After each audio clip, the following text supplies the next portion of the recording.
practice of the day. Juju is still out there getting a tremendous amount of reps for a guy that's not QB1 going into a game. And that's so that he can be prepared for those moments and go in when situations change. And it's the same thing Georgia Tech does, and including their running back room. Yes, you have to look out for number one, who's a former wide receiver as well. He is their bell cow. He's their home run runner. But their guy off the bench led the Ivy League in rushing last year, and he's going to come in the game. And so the minute your defensive line or linebackers are keyed in on one running style, here comes another guy, much like we have Micah and Trackhawk. So I can't wait to see this matchup unfold, Adam. Yeah, no question. It's one of those games, too, I think, when you look at the other side of it, with Pat Shurmur going up against a new defensive coordinator, this is going to be a great test to just kind of see his ability within this new personnel grouping. And we've spent so many months talking about listing off all these playmakers. More than anything, I just want to know when and where is this cream going to rise to the crop? Going to rise to the top, you know? And I know there's going to be like 3 or 4 guys on Friday, and there's probably going to be 3 or 4 more other guys the following Saturday when they host Delaware State. That's why I can't wait to get into the season, because we spent all this time talking about these guys. And as I mentioned earlier, Coach Prime talking about when the lights come on, that's when you really find out who's going to be the playmakers. And I just can't wait to see how that hierarchy shakes out here in the coming weeks.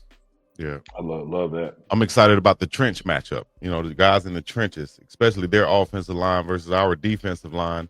It's reports that they could be starting 2 true freshmen on that offensive line. Not sure about that, but if so, talk about some of the guys, because we have a lot of experience on that defensive line. Talk about how we could take advantage of that versus their, inexperienced offensive line.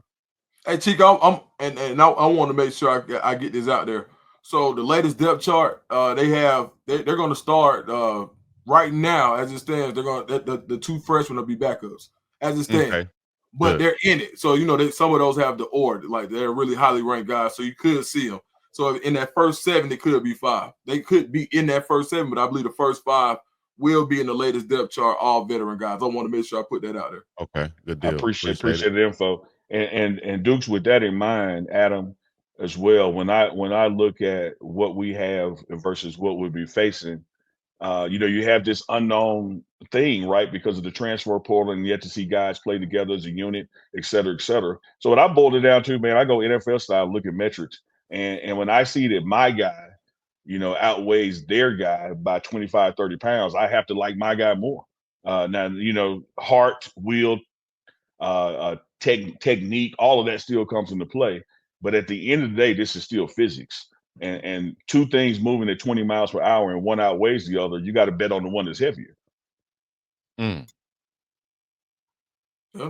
I would agree. Well, don't you think that that's going to work when I come to Boulder? I'll tell you that much. Chico, you're I'm a just saying. you're a little too light to ask, Chico. It's just, They used to say that when I got the 3-point stance at tight end my freshman year at UAB. Man, he too light in the ass, coach. All right. And you like, nah, no, I ain't. This guy's got some weight to it. No. I'm gonna show you my ass. Let me prove it. Put that music on. Put that 98% on. throw that thing in a circle. Play that music from the Blue Oyster Club. Adam, real quick, Adam, I want to ask you, like, one of the Adam was sitting there like, what the hell have I done with my Wednesdays? Like, what was I thinking? Well, you guys had Rick George on last week, me the week before, and this week, so you got to rebrand here, White Boy Wednesdays. He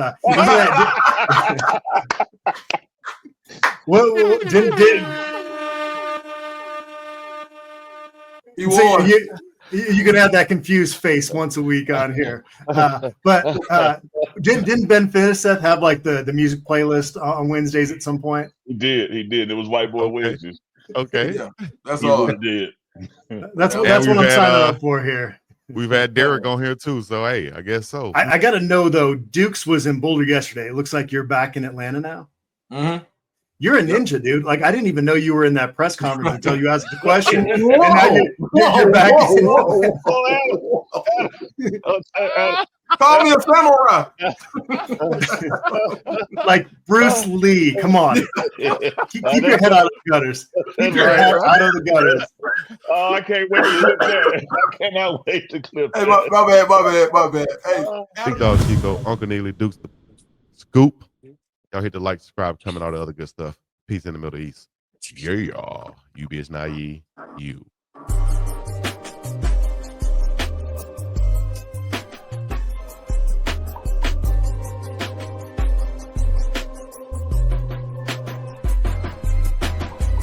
Whatever happens, it takes a village up there, and there's going to be a scenario this year where we're going to need more than one. So that's where that guy that's not starting has to be ready to roll, and then also be ready to play another position.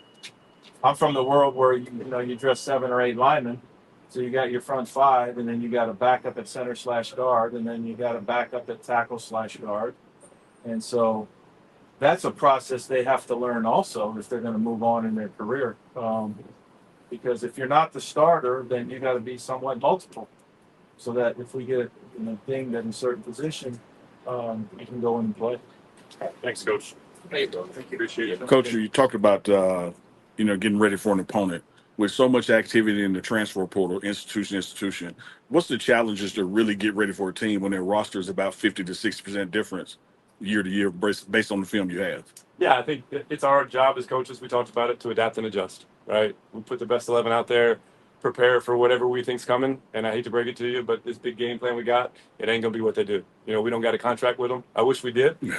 We make some concessions on both sides. But it's your job as a coach to be a problem solver on game day. The week is development, both mentally and physically, and okay, this is what's coming. And you got to have a plan B and a plan C and a plan D. I mean, it's what it is. Right, wrong, or indifferent, this is college football 2025, right? So you got to play with the guys you got. That'll look different each semester. It is what it is. Coach has been hitting the portal a lot longer than players. So I have a hard time when coaches complain about the portal when you see guys in different polos every year, right? Just Google search some of them, and it's like, oh, where is he now?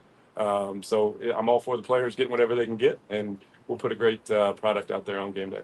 So, hey, Coach, you guys faced a good amount of dual threat quarterbacks last year. Yeah. Talking about Georgia Tech's like Haynes King. Does he remind you of anybody you faced either last year, maybe in the past? And if not, what kind of makes his kind of style or game play kind of unique? Yeah, I hate to let the coach speak. I don't like to compare, just because I don't want to get myself in trouble. For sure. I will say he is an elite competitor. Like, you feel him on every play. And I think offensively, they go as he goes, right? We say he's the straw that stirs the drink. I mean, the kid will make a 35-yard out route, and the next play he's running counter OT through the A-gap, right? I mean, he's what college football is about, right? If you look at his career and what he's done and when he's gotten his opportunities, he's made the most of them. So he's a heck of a player. I'll shake his hand after the game.